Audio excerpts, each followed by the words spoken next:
of the dark crevices they climb. These are sinister hunters in search of their prey.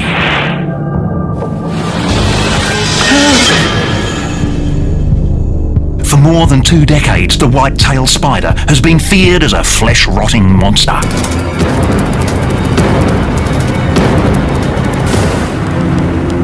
But perhaps this little spider doesn't deserve all the bad raps.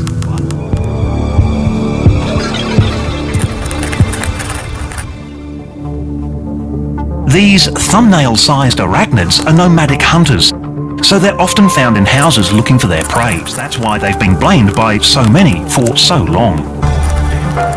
The spider itself is very common. These houses were searched where people developed ulcers and they found white-tailed spiders.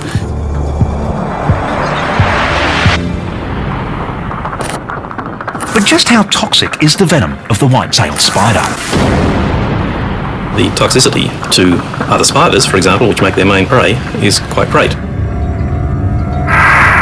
Far from being the villain, white-tailed spiders might actually help control the numbers of other spiders, including the truly dangerous redback.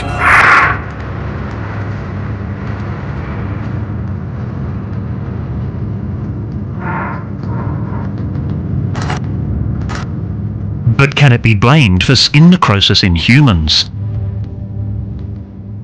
After nearly 4 years of work, the results of the study can now replace a 20-year myth with undeniably solid facts. The study had 750 Australian spider bites, and out of those 130 were white-tailed spider bites, and none of those 130 had ulcers or necrosis, or nor did any of the other 750.